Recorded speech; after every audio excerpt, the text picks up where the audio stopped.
பிரகாசி. எழும்பி பிரகாசி உன்னொளி வந்தது.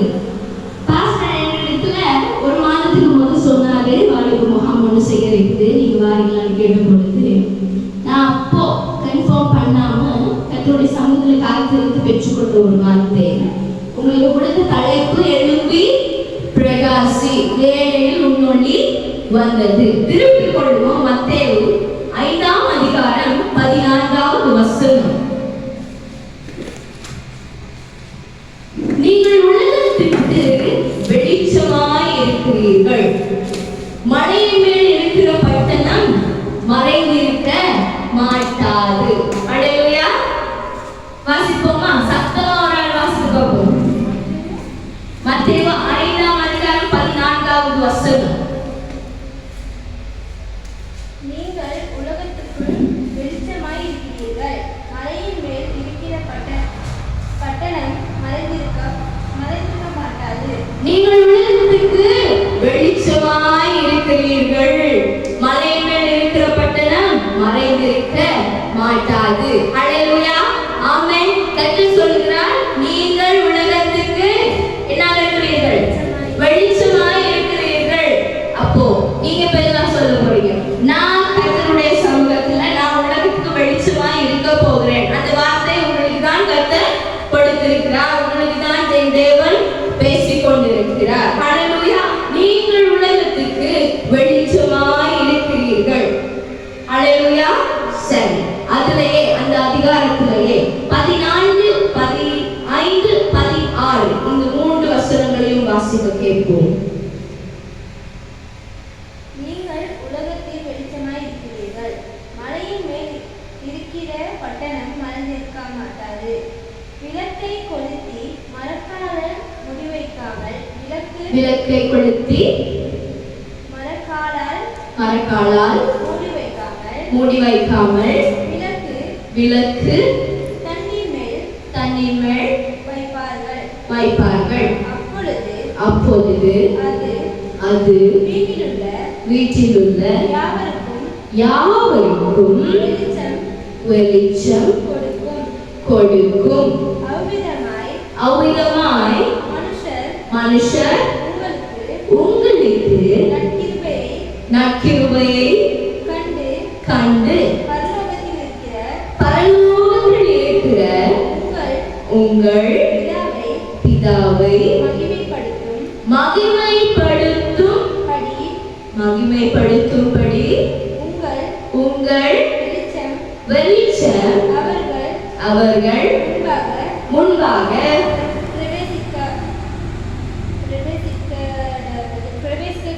அவர்கள் முன்பாக பிரகாசிக்க கடவது. ஹல்லேலூயா.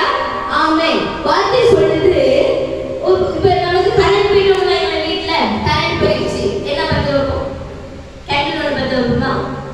கேண்டில் ஒன்று பத்த வச்சு அது போயிட்டு கீழே வைப்பீங்களா இல்லாட்டி மேலே வைப்பீங்களா? மேலே தான் வைப்போம். அது கீழே வச்சா எல்லா இடத்துக்கும் ஒளி வீசுமா? இல்லை, அது மேலே வைத்தால்தான் எல்லா இடத்துக்கும் ஒளியை அது பிரகாசிக்கப்படும். அப்போ மலை மேல் உள்ள பட்டணம் யாரு? அந்த கேண்டில். என்னது? அந்த கேண்டில் தான் மலையின் மேல் உள்ள பட்டணம். முதலாவது வார்த்தை வாசித்தோம், நீங்கள் உலகத்துக்கு வெளிச்சமாய் இருக்கிறீர்கள். மலையின் மேல் இருக்கிற பட்டணம் மறைந்திருக்க மாட்டாது. ஆமென். அப்போ இது கேண்டில் யாரு? இது கேண்டில் யாரு? நீங்கள் தான் இந்த கேண்டில். என் அருமையான வாழ்வு மகனே, கர்த்தர் உங்களோடு பேசிக் கொண்டிருக்கிறார். சரியா? கவனித்து கேளுங்கள். நீங்கள் உலகத்துக்கு வெளிச்சமா இருக்கிறீர்கள். அந்த கேண்டில் எப்படி போயிட்டு நம்ம மேல பத்த வைக்கிறோமோ, மேல பத்த வைத்தால் தான் அந்த முழு காம்பராவுக்குமே முழு வீடுக்குமே ஒரு வெளிச்சம் உண்டாகும். அப்ப நீங்க எல்லாரும் மலையின் மேல் உள்ள பட்டணமாய் இருக்கிறீர்கள். எங்க இருக்கிற? மலையின் மேல். மலையின் உச்சியில் இருந்து ஏதாவது பார்த்தால் அது மலையின் மேல நம்ம ஏறி பார்க்கும்போது நமக்கு பணி இருக்கிற எல்லா சூழலும் என்ன பண்ணும்? விளங்க செய்யும். அதே போல கர்த்தர் உங்களை மலையின் மேல் கொண்டு போய் நிறுத்த விரும்பி கொண்டிருக்கிறார். ஹல்லேலூயா. ஹல்லேலூயா. அப்போ அந்த வார்த்தையின் பகுதியில் நீங்க வாசித்துட்டு வரும்போது 16வது வசனம் சொல்லுச்சு, நீங்க செய்யறதுலாம் அந்த ஒளி உங்ககிட்ட இருந்து பிரகாசிக்கும் பொழுது அது தேவனுடைய நாமத்தை மகிமைப்படுத்தும் படிக்கு, பிறர்கள் மற்றவர்கள் தேவனுடைய நாமத்தை மகிமைப்படுத்தும் படிக்கு அந்த வெளிச்சம் உங்களிடத்திலிருந்து வீச வேண்டும். சரி, எப்படி மகிமைப்படுத்துறது? ஆண்டவரை மற்றவர்கள் ஆண்டவரை மகிமைப்படுத்தும்படிக்கு எப்படி எங்களுடைய வெளிச்சத்தை வீசுவது? 1 கொரிந்தியர் 10ஆம் அதிகாரம் 31வது வசனம். ஆகையால் நீங்கள் புசித்தாலும் குடித்தாலும் எதை செய்தாலும் எல்லாவற்றையும் தேவனுடைய மகிமைக்கு என்று செய்யுங்கள். 1 கொரிந்தியர் 10ஆம் அதிகாரம் 31வது வசனம், புதிய ஏற்பாடிலே. ஆகையால் நீங்கள் புசித்தாலும் குடித்தாலும் எதை செய்தாலும் எல்லாவற்றையும் தேவனுடைய மகிமைக்கு என்று செய்யுங்கள். ஹல்லேலூயா, ஹல்லேலூயா. கரங்களை வைக்க பாருங்க. பிறகு கொள்ளலாம். 1 கொரிந்தியர் 10ஆம் அதிகாரம் 31வது வசனம் என்ன சொல்லுது? ஆகையால் நீங்கள் குடித்தாலும் புசித்தாலும் எதை செய்தாலும் எல்லாவற்றையும் தேவனுடைய மகிமைக்கு என்று செய்யுங்கள். இந்த ஒளியை நம்ம எப்படி வீச போகிறோம்? மற்றவர்கள் கர்த்தருடைய நாமத்தை மகிமைப்படுத்தும்படிக்கு உங்களுடைய செயல்களினால் தான் கர்த்தருடைய வெளிச்சத்தை உங்களிடமிருந்து உங்களுக்கு பிரகாசிக்க முடியும். நீங்கள் பாருங்க, சின்ன சின்ன காரியம். ஆகையால் நீங்கள் புசித்தாலும் குடித்தாலும், சாப்பிடுறது குடிக்கிறது அன்பு செய்வீங்களா இல்லையா? செய்து கொண்டு தானே இருக்கணும். எப்ப சரி ஃபாஸ்டிங் இருக்கணும், சரி கட் பண்ணுவோமா? ஃபாஸ்டிங் இருந்தாலும் பசி வருது, 12 மணி ஆகிடுச்சாமா, எனக்கு பசி வருது, இதுக்கு மேலாம் முடியாதம்மா சொல்றீங்க தானே? ஸோ கரெக்டாக என்ன சொல்றேன், இதெல்லாம் சின்ன சின்ன காரியம். அன்னதையும் நம்ம செய்யற சின்ன சின்ன குட்டி குட்டி காரியங்கள்ல இருந்து கர்த்தருடைய நாமத்தை பிறர்கள் மகிமைப்படுத்தும்படி நீங்கள் என்ன செய்ய வேண்டும்? கர்த்தருடைய வெளிச்சத்தை உங்களிடமிருந்து பிரகாசிக்க வேண்டும் என்று கர்த்தர் சொல்லுகிறார். அப்போ இப்ப நம்ம என்ன செய்ய போறோம்? இருட்டிலேயே இருக்க போறோமா, வெளிச்சத்துக்கு போக போறோம்? வெளிச்சத்துக்கு போக போறோம். அப்போ வெளிச்சத்தின் பிள்ளைகள் யாரு? நீங்களும் நானும் வெளிச்சத்தின் பிள்ளைகள். சரி, பார்க்கலாம் யாரு இந்த வெளிச்சம்னு கொஞ்சம் பார்த்துக்கலாம். யோவான் 8ஆம் அதிகாரம் 12ஆம் வசனம் சொல்லுது, மறுபடியும் இயேசு ஜனங்களை நோக்கி. யார் பேசுறது? இயேசு. மறுபடியும் இயேசு ஜனங்களை நோக்கி, நான் உலகத்திற்கு ஒளியாய் இருக்கிறேன். யார் இந்த வெளிச்சம்? இயேசு. யார் பேசுறா? இயேசு. இயேசுவே பேசுற, நான் பேசல. கர்த்தருடைய வார்த்தை சொல்லுது, ஆண்டவர் பேசுறாரு. இயேசு ஜனங்களை நோக்கி, நான் உலகத்திற்கு ஒளியாய் இருக்கிறேன். இந்த ஒளி யாரு? இந்த வெளிச்சம் யாரு? நீங்களும் நானும் துதிக்கிற தேவாதி தேவன் இயேசு கிறிஸ்து தான் இந்த வெளிச்சம், இந்த ஒளியாய் இருக்கிறார். ஹல்லேலூயா, ஹல்லேலூயா. கர்த்தருக்கு மகிமை உண்டாகட்டும். அதுல அதுக்கு பிறகு வர வார்த்தைகளை பார்க்கும்போது, என்னை பின்பற்றுகிறவர்கள் இருளிலே நடவாமல் ஜீவ ஒளியை அடைந்திருப்பார்கள். யாரை பின்பற்றவங்க? இயேசுவை பின்பற்றும் பொழுது நம்ம ஆட்டோமேட்டிக்கா என்ன ஆகிறோம்? வெளிச்சத்தின் பிள்ளைகளாக மாறுகிறோம். ஹல்லேலூயா. அப்போ தேவனை பின்பற்றுகிற நீங்களும் நானும் யாருடைய பிள்ளைகள்? தேவனுடைய பிள்ளைகள். இயேசுவே உலகத்துக்கு ஒளியாய் வந்த தேவனாய் இருக்கிறார். அந்த தேவனை பின்பற்றும் நீங்களும் நானும் இந்த இருக்கிற எல்லா பிள்ளைகளும் வெளிச்சத்தின் பிள்ளைகளாகவே இருக்கிறீர்கள். கர்த்தருக்கு ஸ்தோத்திரம் சொல்லுவோமா? ஆமென். ஹல்லேலூயா. ஹல்லேலூயா என்றால் என்ன? ஹல்லேலூயா என்றால் என்ன? கர்த்தருக்கே மகிமை உண்டாவதாக. ஆமென் என்றால் என்ன? அது அப்படியே ஆக கடவுது. நாங்கள் வேதத்திலிருந்து ஒரு வார்த்தையை வாசிக்கும் பொழுது நீங்கள் ஹல்லேலூயா என்று சொன்னால் அந்த வார்த்தைக்காக கர்த்தரை துதிப்பது, கர்த்தரே உமக்கு நன்றி, அப்பா உமக்கு மகிமை உண்டாவதாக என்று சொல்றதுதான் இந்த ஹல்லேலூயா. ஆமென் என்றால் அது அப்படியே ஆக கடவுது. உங்களுக்கு தேவன் ஒரு வாக்குத்தத்தத்தை கொடுத்தால் அதை நீங்கள் எப்படி பெற்றுக்கொள்வீர்கள்? ஆம், ஆமென் என்று சொல்லிதான் பெற்றுக்கொள்வீர்கள். ஹல்லேலூயா. கர்த்தர் ஆசீர்வதிப்பாராக. இப்போ இப்படி இருக்கும் பொழுது கர்த்தர் சொல்கிறார், நான் யாரா இருக்கிறேன்? இயேசு யாரா இருக்கிறார்? ஒளியாய் இருக்கிறார். உலகத்திற்கு ஒளியாய் இருக்கும் தேவனுடைய பிள்ளைகள் நீங்கள் அனைவரும். நீங்கள் உலகத்துக்கு வெளிச்சமாய் இருக்கிறீர்கள். மலையின் மேல் இருக்கிற பட்டணம் மறைந்திருக்க மாட்டாது. ஹalleluya. So you are the light of the world. நீங்க தான் உலகத்துக்கு ஒளியாகவே இருக்கிறீங்க. ஆமென். சந்தோஷமா இருக்கா? அப்போ இப்போ நாங்க அப்படியே தியானத்துக்கு வரும்போது அடுத்து லூக்கா எழுதின சுவிசேஷம் 11வது அதிகாரம் 34வது வசனம் சொல்லுது, கண்ணானது சரீரத்தின் விளக்காய் இருக்கிறது. எது இப்ப சரீரத்தின் விளக்காய் இருக்கிறது? கண்ணு. கண்ணுதான் சரீரத்தின் விளக்காய் இருக்கிறது. லூக்கா எழுதின சுவிசேஷம் 11வது அதிகாரம் 34ஆம் வசனம், கண்ணானது சரீரத்தின் விளக்காய் இருக்கிறது. உன் கண் தெளிவாய் இருந்தால் உன் சரீரம் முழுவதும் வெளிச்சமாய் இருக்கும். ஹalleluya, ஹalleluya. அப்ப கண்ணு ஒளியா இருந்தா நம்ம வெளிச்சமா இருப்போமா இல்லையா? எப்படி வெளிச்சமா இருப்போம்? எப்படி வெளிச்சமா இருப்போம்? கண்ணு. கண்ணு நாம் எதை பார்ப்பது என்கிறது அவசியமாய் இருக்கிறது. இப்ப எல்லாம் வாலிப பிள்ளைங்கள்ல சின்ன குட்டியா இருந்து தாத்தா பாட்டி வரைக்கும் எல்லாரும் என்ன செய்யறாங்க? தினமும் என்ன செய்யறாங்க? மேலே கீழே ஸ்க்ரோலிங். என்ன பார்க்குறேன்? ஃபேஸ்புக் பார்க்குறேன், இன்ஸ்டாகிராம் பார்க்குறேன், யூடியூப் பார்க்குறேன். மோஸ்ட்லி என்ன சொல்லுவாங்க? பாஸ்டர் கொஞ்சம் ரீல்ஸ் பாருங்க பாஸ்டர் அப்படின்னு சொல்லுவாங்க. ஏன் பைபிள் வாசிக்கல? ஏன் நீங்க ஹோம்வொர்க் செய்யல? ஏன் நேற்று கொடுத்த மனப்பாட வசனத்தை பாடம் பண்ணல? எல்லாருக்கும் காரணம் என்னது? போன்ல தான் இருக்கிறோம். எல்லாரும் போன் ஆன்லைன் கிளாஸ் பாஸ்டர், அதனால முடியாம போயிடுச்சு பாஸ்டர். இந்த சாக்கு போக்கு எல்லாம் சொல்லி கண்ணு கெட்டு போயிட்டு கண்ணு வெளிச்சமா இருந்தா சரீரமும் வெளிச்சமா இருக்குன்னு நான் சொல்றது வார்த்தை சொல்லுது, தேவனுடைய வார்த்தை. அப்போ நம்ம பிள்ளைங்க என்ன செய்வாங்க? இந்த மாதிரி சாக்கு போக்குகளை சொல்லி நல்லா இருக்கிற கண்ணு தெரியாம போயிட்டு சரீரத்துல வெளிச்சமாக வேண்டிய பகுதியெல்லாம் வெளிச்சமும் ஆகாம யாரை பிரதிபலிப்பது? கர்த்தருடைய நாமத்தை எப்படி பிறர்கள் என்னை பார்த்து மகிமைப்படுத்துவார்கள்? அந்த விஷயமே எல்லாம் ஆச்சு போச்சு, மறந்து போச்சு. எல்லாம் வெட்டி இப்ப என்ன பண்ணுவாங்க? போனை பார்த்து பார்த்து பார்த்து பார்த்து என்ன நடக்கும்? கண்ணும் கருப்பா போயிடுச்சு, சரீரமும் என்ன போயிடுச்சு? கருப்பாவே போயிடுச்சு. ஆனா தேவனுடைய வார்த்தை சொல்லுது, கண்ணானது சரீரத்தின் விளக்காய் இருக்கிறது. உன் கண் தெளிவாய் இருந்தால் உன் சரீரம் முழுவதும் வெளிச்சமாய் இருக்கும். அந்த கண்ணில பத்த வச்சு நம்ம கீழே வைக்கல. கண்ணு காலில் இருக்கு, எல்லாருக்கும் கண்ணு எங்க இருக்கு?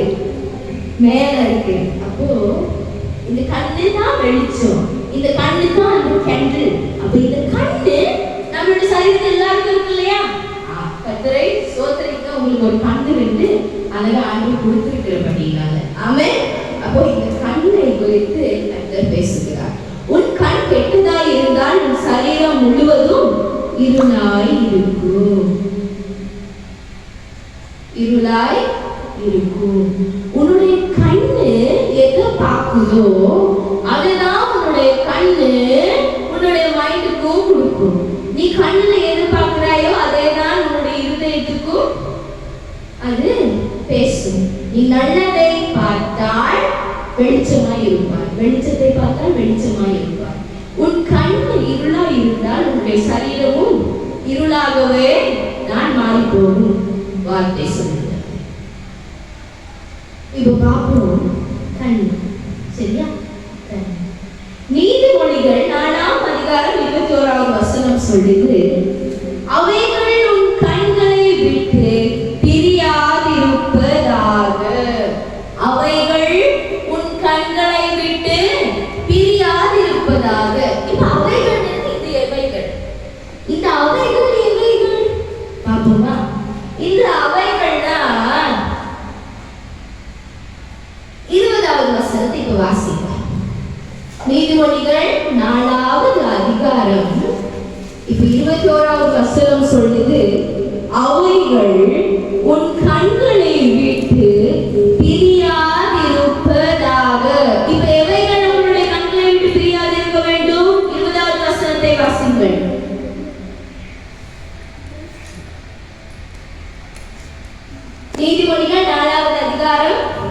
20வது வசனம். சீக்கிரம் சீக்கிரம் சீக்கிரம் வாலிப பிள்ளைகள் வந்து இப்படி சோம்பேறியா இருக்கக்கூடாது. கர்த்தருடைய சமூகத்தில் உற்சாகமாய் இருக்க வேண்டும். சீக்கிரமாக நீதிமொழிகள் 4வது அதிகாரம் 20வது வசனம். டக்கு யாராவது எடுத்தோம் சீக்கிரம் வாசிங்க. என் மகனே என் மகனே என் வார்த்தைகளை கவனி. என்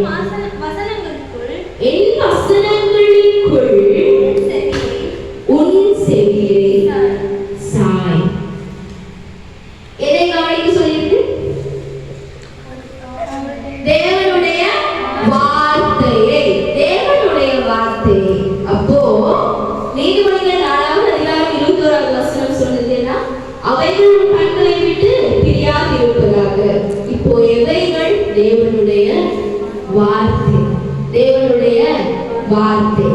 வெளிச்சத்தின் பிள்ளைகளாக நீங்க இருந்து உலகத்தை பிரகாசிக்கும்படிக்கு, பிறர்கள் எங்களுடைய தேவனை மகிமைப்படுத்தும்படிக்கு நீங்க வெளிச்சமா இருக்க வேண்டும் என்றால் தேவனுடைய வார்த்தையை நீங்கள் அனுதினமும் பார்க்க வேண்டும், வாசிக்க வேண்டும். பார்த்தாலே வாசிக்கலாம்.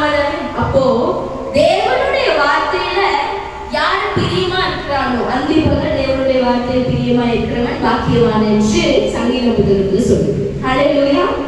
இப்போ அடுத்தது யோபின் புஸ்தகம் 31வது அதிகாரம் 1வது வசனம்.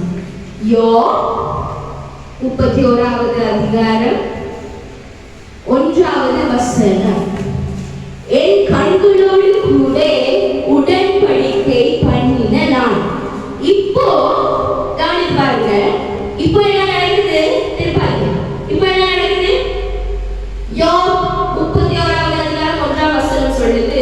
யோப் சொல்லுகிறான், என் கண்களோடு கூட உடன்படிக்கை பண்ணின நான். கண்களோடு கூட என்ன பண்ணிருக்கார் யோப்? ஒரு உடன்படிக்கை. உடன்படிக்கை என்ன தெரியுமா எல்லாருக்கும்? இப்ப நான் வந்து சொல்லுவேன், நான் இதை செய்ய போறேன், நான் இதை நிச்சயமா செய்வேன், நான் நாளைக்கு எக்ஸாம் எழுத போறேன், அதனால நான் 10 மணி வரைக்கும் படிக்க போறேன். இது என்னது? ஒரு உடன்படிக்கை. அப்போ இந்த யோபு மற்றவர்கள் மாதிரி எக்ஸாம்லாம் உடன்படிக்கை செய்யல, தன்னுடைய கண்களுக்காக தேவனோடு கூட ஒரு உடன்படிக்கையை செய்கிறான். தன்னுடைய கண்களை தேவனோடு கூட ஒரு உடன்படிக்கை. இங்க யாருன்னா ஆண்டவரே இயேசுப்பா பாஸ்டர் சேஷானா ஒருத்தவங்க வந்தாங்க. சோ நான் வந்து ஆண்டவரே என்னுடைய கண்களோட ஒரு உடன்படிக்கை செய்து கொள்ள விரும்புகிறேன். அப்போ இயேசுப்பா கேட்பாரு, நான் உடன்படிக்கை செய்ய போறேன் மகளே அப்படின்னு கேட்கும்போது நீங்க சொல்றீங்க பாஸ்டர் சேஷானா ஒருத்தவங்க வந்தாலும் அவங்க சொன்னாங்க உலகத்துக்கு வெளிச்சமா இருக்கணும், தேவனுடைய நாம மகிமைப்படுத்தும்படிக்கு என்னிடத்துல இருந்து வெளிச்சம் பிரகாசிக்கணும். அதனால இயேசுப்பா இன்னையில இருந்து நான் வந்து உங்களுடைய பாட்டுக்கு டிக்டாக் செஞ்சு போட போறேன். அப்ப நான் பிரகாசிப்பேன் தானே.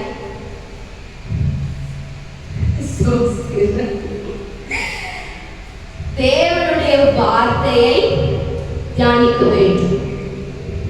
இந்த நேரம் உங்களுடைய கண்கள் தேவனுடைய வார்த்தையை நோக்கி பார்க்கவே வேண்டும்.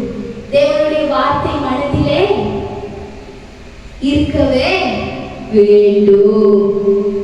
இரண்டாவது, யோபை போல கர்த்தரோடு கூட கண்களுக்காக ஒரு உடன்படிக்கை செய்து கொள்ள வேண்டும். என்ன உடன்படிக்கை செய்து கொள்ள வேண்டும்? ஆண்டவரே, உங்களுடைய வார்த்தையை நான் அனுதினமும் தியானிக்க வேண்டும். குறைந்தது ஒரு 3 அதிகாரம் சரி ஒரு நாளைக்கு வாசிக்கிற பிள்ளைகள் இருக்கிறீங்களா? கண்களை வேற்று ஒரு நாளைக்கு ஒரு 3 அதிகாரம் ஆச்சும். புரியுதோ புரியலையா? 2வது கேட்டேன். சரி பரவாயில்ல, வாசிப்பீங்களா? ஒரு 5 அதிகாரம் வாசிக்கிறவங்க இருக்கிறீங்களா? Okay, so good. இப்போ என்ன செய்ய போறீங்க? கர்த்தர் பேசுகிறார். என்ன செய்ய போறீங்க? கர்த்தரோடு கூட ஒரு உடன்படிக்கை.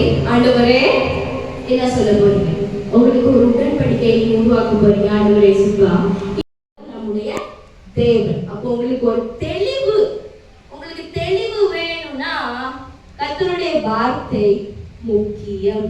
ஏனென்றால் யோவான் 1:1 சொல்லுது, என்ன சொல்லுது? யாருக்கு சரி ஞாபகம் இருக்கா? யோவான் 1:1 சின்ன பிள்ளைங்க கூட சொல்லுவாங்க. யோவான் 1:1 சொல்லுது,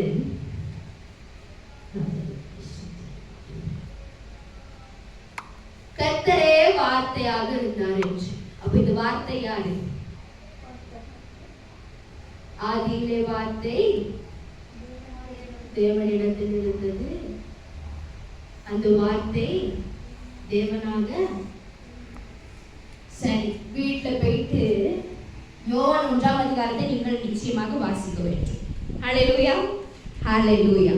சரி, கண்களை குறித்து கர்த்தர் பேசிக் கொண்டிருக்கிறார். சரி, கண்ணானது சரீரத்தின் விளக்காய் இருக்கிறது. இந்த விளக்கை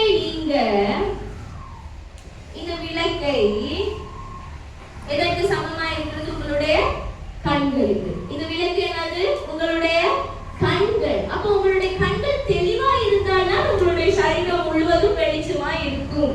அழகா இங்க கவனித்து பாருங்க. கண்கள் வெளிச்சமாய் இருக்க வேண்டும். உங்களுடைய கண்கள் வெளிச்சமாய் இருக்க வேண்டும் என்றால் முதலாவது என்ன சொன்னேன்? அவைகள் உன் கண்களை விட்டு பிரியாதிருப்பதாக.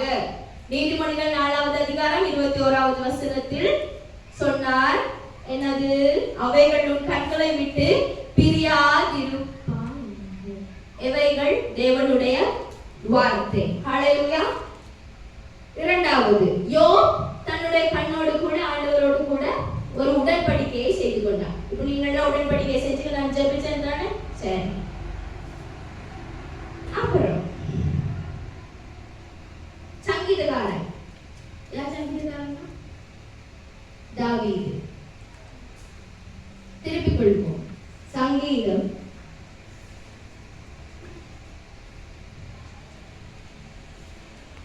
119வது அதிகாரம் 37வது வசனம். சங்கீதம் 119:37.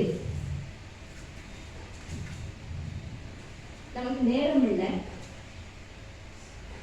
மாயையை பாராதபடி நீர் என் கண்களை விலக்கி உமது வழிகளில் என்னை உயிர்ப்பியும். என்ன வார்த்தை சொல்லுது? மாயையை பாராதபடிக்கு. நான் முதல்ல சொன்ன நினைவு இருக்கா? என்னது மாயை? எங்களை மாயப்படுத்தும். உலகத்துல எல்லாரும் கையிலையும் இருக்கிற மாயை என்னது? இப்ப மொபைல் போன். இந்த மாயையை நீங்க பார்த்து கொண்டே இருந்தா அதுல வேற வார்த்தை மட்டும்தான் தியானிக்கிறீங்களா? இல்லதானே? சோ மாயையை பாராதபடி நீரின் கண்களை விலக்கி உமது வழிகளில் என்னை உயிர்ப்பியும். ஹல்லேலூயா. யாருடைய வழியில நம்ம உயிர்ப்பிக்க வேண்டும்? சேனைகளின் கர்த்தராகிய தேவாதி தேவனுடைய வழியில தான் நாங்கள் உயிர்ப்பிக்க வேண்டும். அதனாலதான் ஆண்டவர் சொன்னார். என்ன சொன்னார்? அதனாலதான் ஆண்டவர் சொன்னார், என்னை பின்தொடரு. Follow me. யார் சொன்னா? இயேசு சொன்னாரு. இயேசு சொன்னாரு, நீங்கள் என்னை பின்பற்றுங்கள். யாரை பின்பற்ற வேண்டும்? எல்லாரும் நினைப்பாங்க கிறிஸ்தவர்கள், கிறிஸ்தவம், ஓ அது ஒரு ரிலிஜன். என்னது? அது ஒரு ரிலிஜன். ஆனால் இது ஒரு ரிலிஜன் கிடையாது. இதுக்கு பேரு கத்தோலிக்க, கிறிஸ்டியன், அப்படி இப்படி இருந்தாலும் வருவாங்கதான். ஆனாலும் இது ஒரு ரிலிஜன் கிடையாது. இயேசுவை பின்தொடருவது, இயேசுவை நோக்கி பயணம் செல்வது தான் இது. என்னது? இது ஒரு மதம் அல்ல. நாங்கள் வெளிச்சத்தின் பிள்ளைகள். யார் உலகத்துக்கு ஒளியாய் வந்தது? என் தேவாதி தேவன். அவரை பின்தொடரும் நீங்களும் நானும் வெளிச்சத்தின் பிள்ளைகளாக இருக்கிறோம். ஹல்லேலூயா, ஹல்லேலூயா. சரி, ரோமர் 2வது அதிகாரம் 19ஆம் வசனம். திருப்பாதி, நீ உன்னை குருடருக்கு வழிகாட்டியாகவும் அந்த காலத்தில் இருக்கிறவர்களுக்கு வெளிச்சமாகவும். என்னது? நீ உன்னை குருடருக்கு வழிகாட்டியாகும். குருடர்னா யாரு? கண்ணு தெரியாதவங்க தான் குருடர்கள். சரி, நீ உன்னை குருடருக்கு வழிகாட்டியாகவும். இங்கனைக்கு சொல்லப்பட்ட இந்த குருட்டுத்தனம் ஆவியிலே குருட்டாய் இருக்கிறவர்களுக்கு. ஆவியிலே குருட்டாய் இருக்கிறவர்களுக்கு நீங்கள் என்ன செய்ய வேண்டும்? வழிகாட்டியாக வேண்டும் என்றால் உங்களுடைய ஆவிக்குரிய கண்கள் தான் வெளிச்சமாகவும் தெளிவாகவும் இருக்க வேண்டும். ஹல்லேலூயா. குருடனுக்கு வழிகாட்டும்படிக்கு உங்களுடைய ஆவிக்குரிய கண்கள் கர்த்தரிட்டே திறக்க போகிறார். ஹல்லேலூயா, ஹல்லேலூயா. ஆதியாகமம் 1:4 சொல்லுது, வெளிச்சம் நல்லது என்று தேவன் கண்டார். வெளிச்சம் என்னது? நல்லது. வெளிச்சம் தான் நல்லது. அப்ப இங்க நல்லது இருக்கணுமா? நம்ம கிட்ட கெட்டது இருக்கணுமா? நல்லது. அப்போ இந்த நல்லது வெளிச்சம் நல்லது என்று தேவன் கண்டார். வெளிச்சத்தையும் இருளையும் தேவன் வெவ்வேறாக பிரித்தார். இருள் இருக்கிற இடத்துக்கு வெளிச்சம் வந்தால் இருள் ஒளிந்து போகும். வெளிச்சம் இருக்கிற இடத்துக்கு இருள் வந்தால் இருள் ஒளிந்து போகும். ஆகவே பிரியமான தேவ பிள்ளைகளை, கர்த்தர் உங்களை பிரித்து எடுத்து கொண்டு வந்து இந்த ஸ்தலத்தில் இன்றைய தினத்திலே நிப்பாட்டி வைத்திருக்கிறார். நீங்கள் இன்னும் இருட்டில் இருக்க கூடாது என்று தேவன் விரும்புகிறார். இது தேவனுடைய சித்தமா இருக்கிறது. நீங்கள் அனைவரும் வெளிச்சத்தின் பிள்ளைகள். யாரு நீங்கள் எல்லாரும்? வெளிச்சத்தின் பிள்ளைகள். ஹல்லேலூயா. அப்போ வெளிச்சத்தின் பிள்ளை எப்படி இருக்கணும்? கண்கள் பரிசுத்தமா இருக்க வேண்டும். பிறர்கள் உங்களுடைய சுபாவத்தை, நீங்கள் செய்யும் காரியங்களை, உங்களுடைய நடவடிக்கைகளை, உங்களுடைய வாழ்க்கையை, நீங்க பேசும் காரியங்களை, நீங்க உடுத்தும் விதத்தை, நீங்க மற்றவர்களோடு எப்படி பழகுறீங்க, அதுல இருந்து பிறர்கள், தேவனை அறியாத ஜனங்கள் தேவனை மகிமைப்படுத்த வேண்டும். அதற்காகவே உங்களை கட்டி எழுப்பும்படிக்கு தேவன் என்னை இந்த ஸ்தலத்துக்கு அழைத்து வந்தார். ஹல்லேலூயா, ஹல்லேலூயா. ஆகவே டிக்டாக்ல ஆடுறதும் பாடுறதும் ஸ்க்ரோலிங் பண்றதும் அதெல்லாம் நிறுத்திவிட்டு தேவனுடைய வார்த்தை அதிகமாக வாசிக்கும்படிக்கு கர்த்தர் உங்களை எச்சரித்துக் கொண்டிருக்கிறார். வாலிப மகளே, மகனே, தேவனை மாத்திரம் விசுவாசி. உன்னுடைய வெளிச்சம் வேற எங்கிருந்து வர? போன்ல இருந்து வெளிச்சம் வருமா? பிரைட்னஸ் மட்டும் தான் கூட்டினா அது போன்ல பிரைட்னஸ். உங்களுடைய வாழ்க்கையில பிரைட்னஸ், உங்களுடைய ஆவிக்குரிய ஜீவியத்துல ஒரு பிரைட்னஸ், உங்களுடைய வாழ்க்கையில, நீங்க இருக்கிற ஸ்தலத்துல, உங்களுடைய வீட்டுல, உங்களுடைய ஸ்கூல்ல, நீங்க படிக்கிற பாடசாலையில, நீங்க போற இடங்கள்ல, உங்களுடைய சபைகளில நீங்கள் வெளிச்சமா இருக்கும் படிக்கு, உங்களுக்குள்ளாக ஆவியிலே ஒரு பிரைட்னஸை உண்டாக்கும் படிக்கு தேவன் உங்களோடு கூட பேசிக் கொண்டிருக்கிறார். ஹல்லேலூயா. கரங்களை தட்டுவோம். தேவனை மகிமைப்படுத்த வேண்டும். ஹல்லேலூயா. கர்த்தர் நல்லவராகவே இருக்கிறார். ஆமென். கர்த்தர் நல்லவர். அவருடைய கிருபை என்றும் உள்ளது. ஹல்லேலூயா. ஆகவே உங்களை தேவன் வேர் பிடித்து இந்த ஸ்தலத்துக்கு இன்றைய தினத்தில் அழைத்துக் கொண்டு வந்தார். உங்களை வெளிச்சத்தின் பிள்ளைகளாக மாற்றும்படிக்கு தேவனே ஒளியாகவே இருக்கிறார். நீங்கள் தேவனுடைய பிள்ளைகளாக உலகத்துக்கு பிரகாசிக்கும் படிக்கு, வெளிச்சமா இருக்கும் படிக்கு கர்த்தர் இன்றைய தினத்தில் உங்களுக்கு சொல்லுகிறார். பேனர்ல என்ன இருந்துச்சு? இவ்வளவு நேரம் யோசிச்சிருப்பீங்க, பாஸ்டர் வந்தாங்க, பாஸ்டர் வந்தாங்க, சரி, ஆனா பேனர்ல இப்படிதான் ஒரு வார்த்தை இருந்துச்சு, ஏசாயா 60:1. அவங்க அதை குறித்து சொல்லவே இல்லையே. யோசிங்களா? தேவன் என்ன சொல்லுகிறார்? ஆகவே எழும்பி பிரகாசியுங்கள், உன்னொளி வந்தது. ஹல்லேலூயா. யாருக்காக எழும்பி பிரகாசிக்க போகிறோம்? தேவனுக்காக. எங்களை உருவாக்கின தேவனுக்காக, எங்களை